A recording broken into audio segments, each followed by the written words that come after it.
बिस्मिल्लाहिर्रहमानिर्रहीम, अस्सलाम वालेकुम। रूस से एक बहुत बड़ी खबर सामने आ रही है और रूस के चीफ ऑफ जनरल स्टाफ की तरफ से एक प्रेस कॉन्फ्रेंस हुई है जिसमें ये वाजे किया गया है कि रूस ने अपने दिफाई सिस्टम को अपग्रेड करते हुए S-500 एयर डिफेंस सिस्टम को जो है उसके इजरा की बातें या उसकी तकमील की खबरें जो हैं अब मीडिया में आम कर दी हैं। इस हवाले से जो सबसे बड़ी और अहम अपडेट सामने आ रही है, the chief of the general staff of the Russian arm forces Valery Gerasimov said that the first regiment equipped with the S-400 Prometheus air defence system is about to be completed.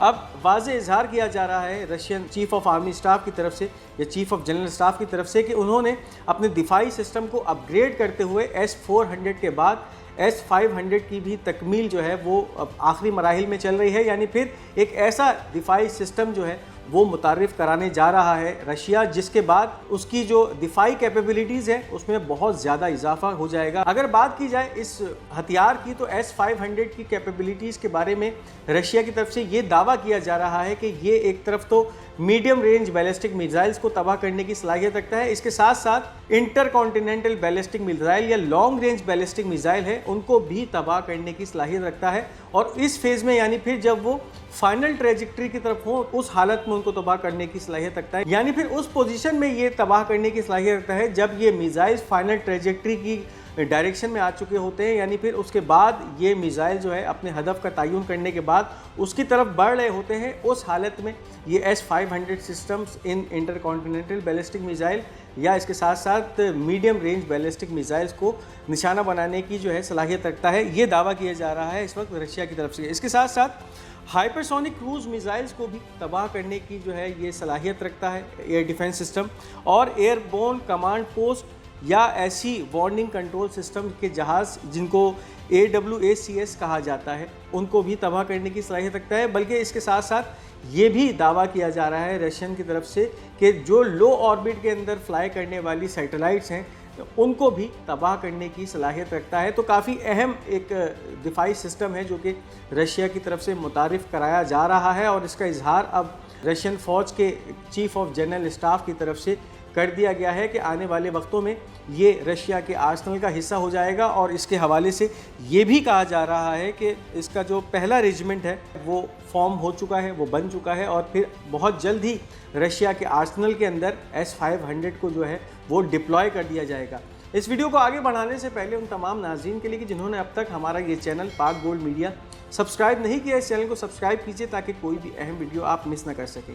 अब इसके साथ साथ Ukraine और Russia की जो जंग है उस हवाले से यूक्रेन का जितना जानी नुकसान हुआ है इस हवाले से भी एक बयान इन्हीं जनरल स्टाफ के चीफ की तरफ से सामने आया है रशियन अफवाज के।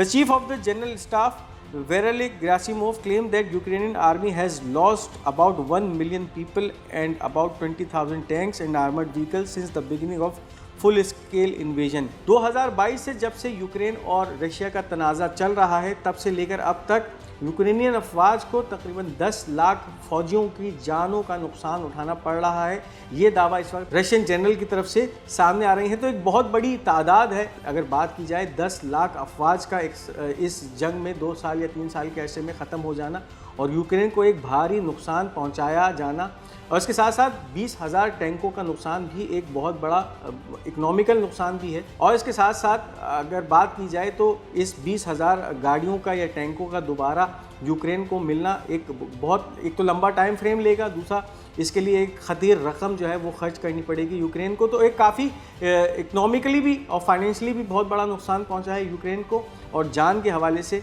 यानी फ़ौजों की इतनी बड़ी तादाद जो है वो 3 साल के अरसे में मारी गई है, इसका इजहार अब रशिया की तरफ से किया जा रहा है। तो ये एक बयान है जो कि सामने आ रहा है रशिया के पस मंज़र से। अब अगर इसके साथ साथ बात करते चलें तो कल रशिया के एक अहम जनरल को जो है रशिया के अंदर कत्ल किया गया था मॉस्को के अंदर, जिसका नाम अहमद कुर्बानोव बताया जा रहा है। 29 साला उज़्बेक बाशिंदा है जिसने पैसों के लिए यूक्रेनियन इंटेलिजेंस का ये काम किया और फिर एक अरसे से ये मॉस्को में मौजूद था और फिर इसने एक ऐसी इलेक्ट्रिक स्कूटर जो है वो हासिल की। उसके बाद उसको बम के जो पुर्जाजात थे वो यूक्रेन से फराहम किए गए और उसके बाद ये हमला जो है अंजाम पजीर हुआ, वक़ूफ़ पजीर हुआ, जिसके नतीजे में रशिया के एक अहम फोर्स का जनरल या हेड उसको हलाक किया गया और उसके साथ साथ उसके असिस्टेंट को भी इस हमले में हलाक किया गया।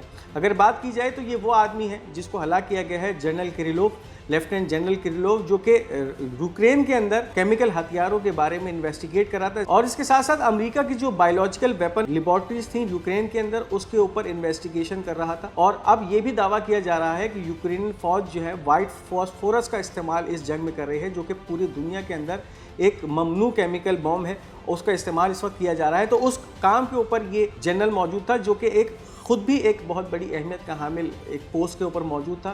یعنی پھر یوکرین کی جو نیوکلیئر فورس کہلاتی ہے, نیوکلیئر کیمیکل بایولوجیکل فورس, اس کا سربراہ تھا, اس کو ٹارگٹ کیا گیا ہے. تو اب اس حوالے سے Russian FSB Russian federal security service کی طرف سے یہ دعویٰ کیا جا رہا ہے کہ انہوں نے اس حملے کے مجرم کو, اس حملے کے کرنے والے کو گرفتار کر لیا ہے اور یہ حملہ $1,00,000 کے عوض کیا گیا تھا. یعنی پھر یوکرینین انٹیلیجنس کی طرف سے اس شخص کو یہ ٹاسک کے بدلے $1,00,000 کا جو ہے وہ معاوضہ دیا جانا تھا. اس کے ساتھ ساتھ کسی بھی یورپی یونین کے ملک کا پاسپورٹ دیا جانا تھا. یعنی پھر یہ ازبک باشندہ اس یورپی ملک کے اندر جو ہے وہ زندگی گزار سکتا ان $1,00,000 کے ساتھ.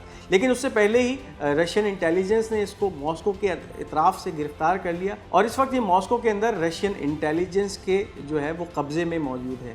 تو یہ تھی اس وقت کی اہم اپڈیٹس. اس ویڈیو کو لائک اور شیئر کرنا مت بھولیے گا. ہمارا یہ چینل پاک گولڈ میڈیا, اس کو ضرور سبسکرائب کرتے جائیے گا. اپنی قیمتی آراء کا اظہار کمنٹس میں ضرور کرتے جائیے گا.